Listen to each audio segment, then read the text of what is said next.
right, good morning, good afternoon, and good evening to you watching me right now, depending on your time, your location, and your venue. My name is Promise Bill, CEO, Promas Recording Studios.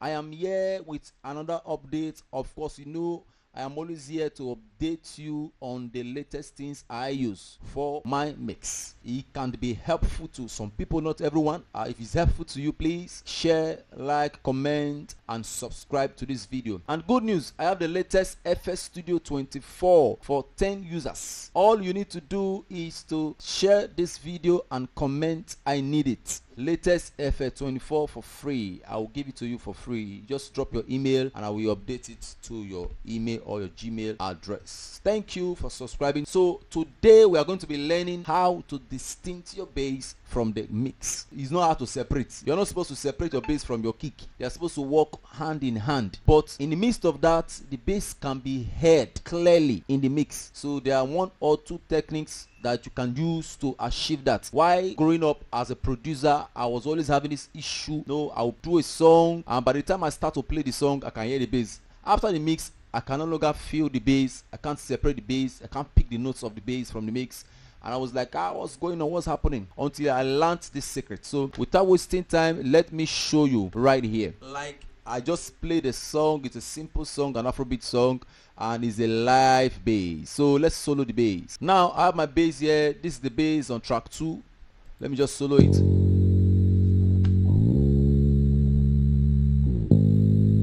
So if you listen to the bass carefully, you will notice that he's at the middle and is also in the house.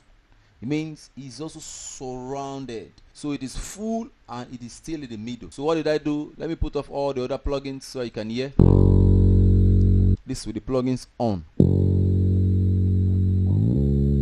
So the first plugin I have here is an EQ from FabFilter. So if you look at the way I did mine, there are two reasons why mine is constructed like this. So what I did is a low cut, a drastic low cut. This low cut will help you get rid of the rumbling sound, the excessive low sound. I know a lot of you already have this notion that the bass is all about low. You are wrong. It's not all about low. It is a low instrument already. The bass is a low instrument on its own. So sometimes some bass guitar can have excess low. It depends on your bass you're working with. That's why this tutorial is very helpful with live bass, not MIDI bass. MIDI bass can be a bit different from this because your MIDI bass is already programmed on a stereo ratio. If you look at this edge, it is drastically cut out to be able to create a space for the notes to be very, very clear. And if you look at this, there's a high cut, a drastic high cut to the 1K area.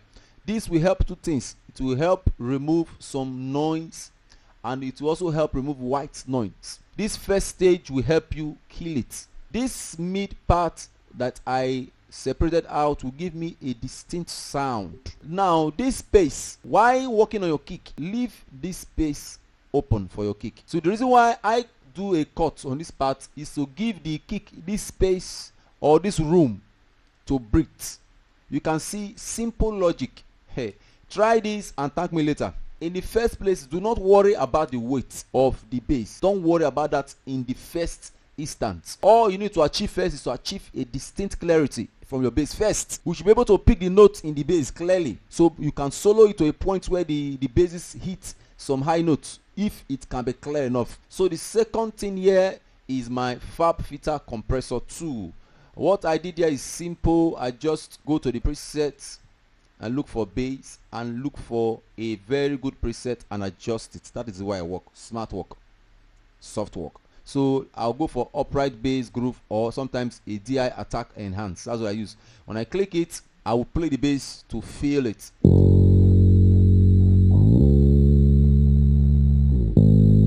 So now I feel the attack is too much. I will drop it a bit and I will release it a bit to at least 30.8. Then I still feel it needs to be compressed a bit. So my threshold right now is minus 16 dB. So I will take it all the way to minus 18 dB and leave it there. Very good. Then my ratio should be around 5.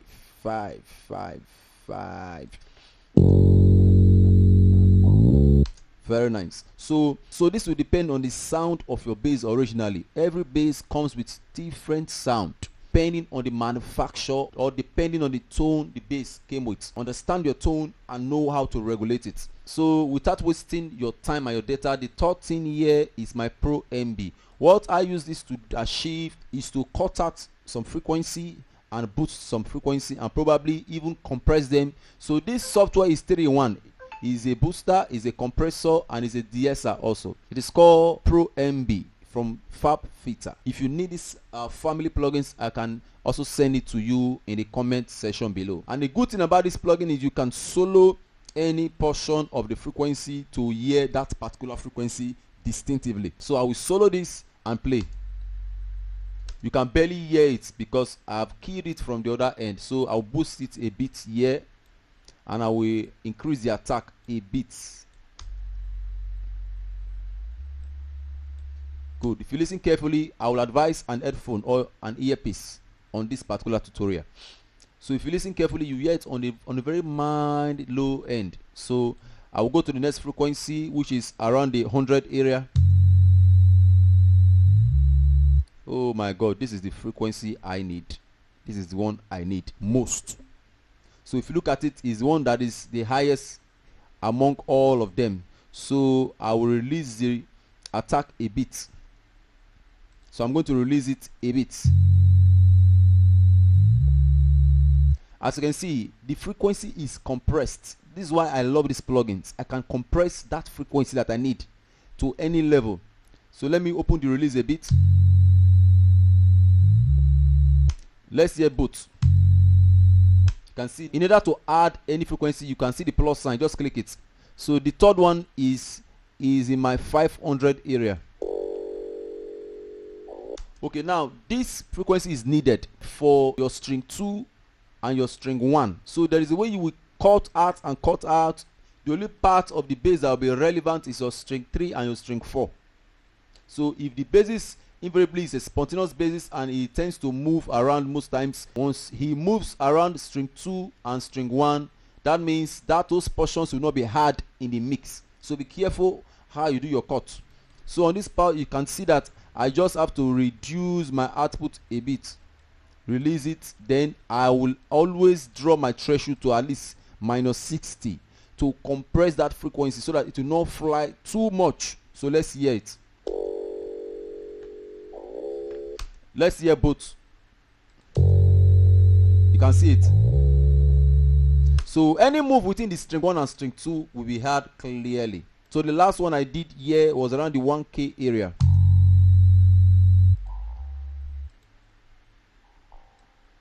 This is a very nice frequency. Let me take it up. So this will also help the bite of the bass. It should not be too much. It's not a jazz music. Oh my God, that's nice. So if you still want to do anything around this area, it is left for you. Use your discretion. Now, the last thing here, which is the important part of this mix, is my BS stereo maker. What this will help me to achieve is this.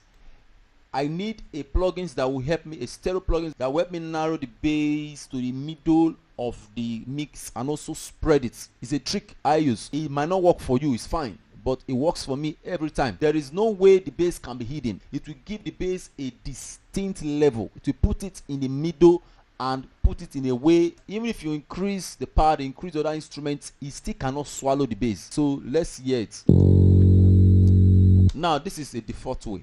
Now what I will do is, you can see my stereo expander, you see my tone, you see the high damp, and you see the mono frequency. So what I will do, I will start to regulate my stereo expander while playing the bass. So listen carefully with your headphone.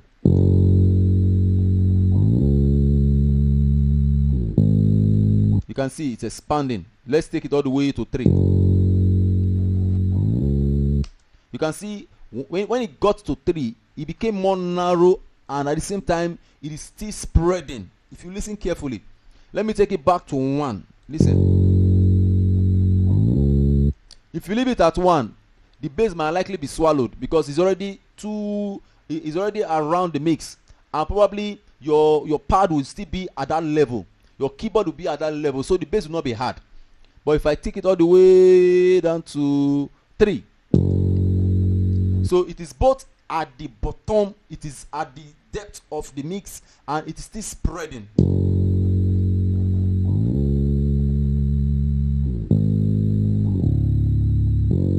Now if you look at my meter here, if I play it, watch the meter, you can see that it's moving both left and right, both left and right.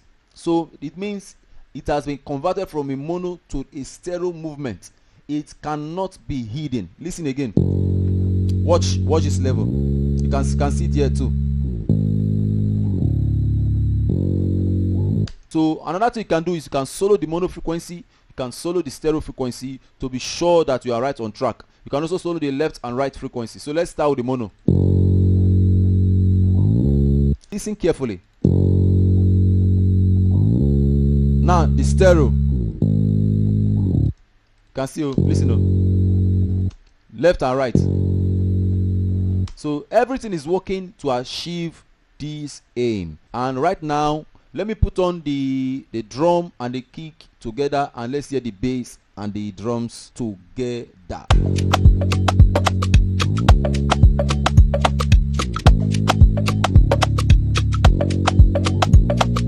So I open a channel, this channel 20, come here and route all the instruments into this track for a pre-mastering. So when it's playing, you can see if I affect anything on this track or on this channel, it will also affect the other. Is a way to create a group on Cubase. So now let me put up the pad and see if the pad can swallow the bass.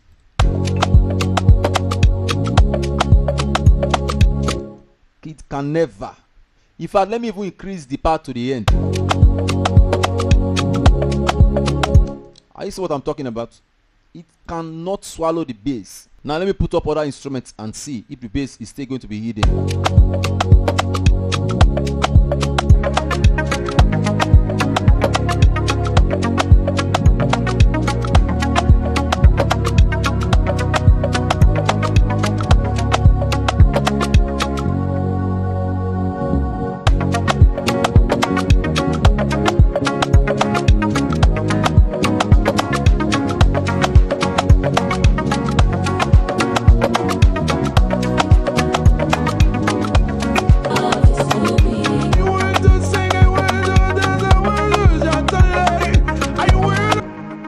So no need to waste your time with this tutorial. Thank you so much.